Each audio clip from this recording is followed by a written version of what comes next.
North Korea fires a ballistic missile over Japan. Welcome to VOA Asia Weekly. I'm Chris Casqueo in Washington. That story just ahead, but first making headlines.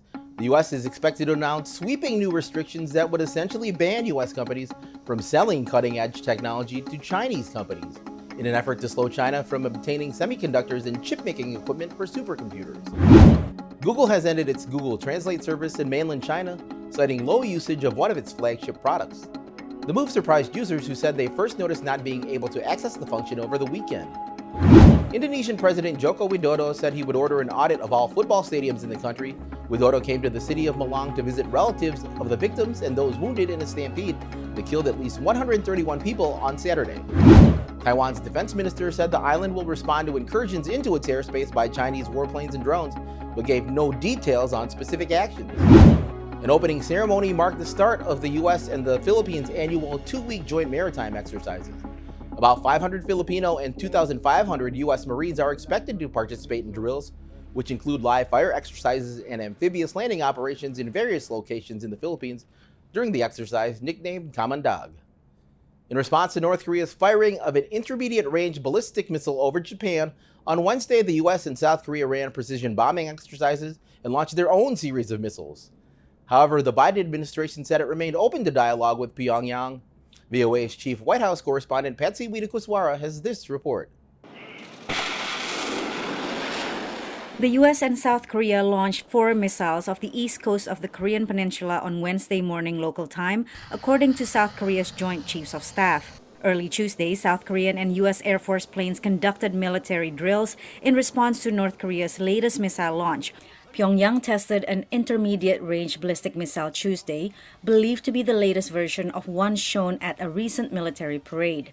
It has a range of 4,600 kilometers, further than previous missiles. It was launched towards Japan instead of vertically, flying over the country in the first such incident in 5 years, prompting a warning for residents to shelter. Prime Minister Fumio Kishida spoke with U.S. President Joe Biden Tuesday. The ballistic missile firing by North Korea was an outrageous act that was absolutely impermissible. We will respond as soon as possible with the utmost vigilance.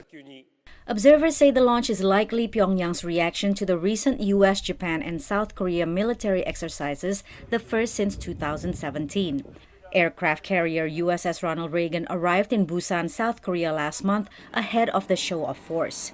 The Biden administration said it's committed to defend its allies but open to dialogue. Our goal remains the complete denuclearization of the Korean Peninsula.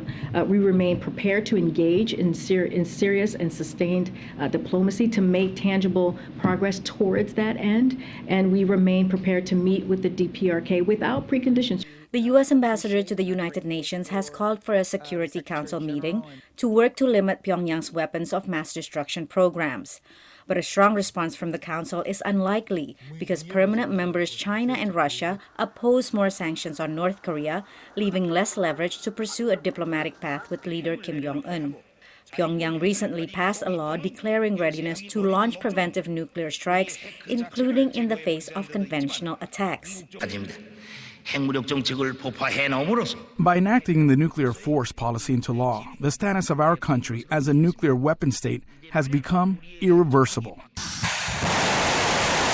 Observers expect Pyongyang to conduct another nuclear test soon, which would be its 7th. North Korea also launched several short-range ballistic missiles last week during U.S. Vice President Kamala Harris' visit to South Korea and the demilitarized zone. Patsy Widakuswara, VOA News, Washington.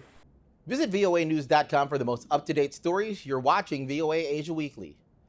Finally, Japanese cosmetic company Kao has produced a new mosquito repellent serum that covers the human skin with a texture mosquitoes loathe. Researchers discovered that when a mosquito tries to draw blood from skin coated with this low-viscosity silicone oil, it sticks to the mosquito's legs, creating a pulling force, making it fly away. That's all the time we have here on VOA Asia Weekly. Thank you so much for joining us. I'm Chris Casquejo. Please be sure to tune in again next week.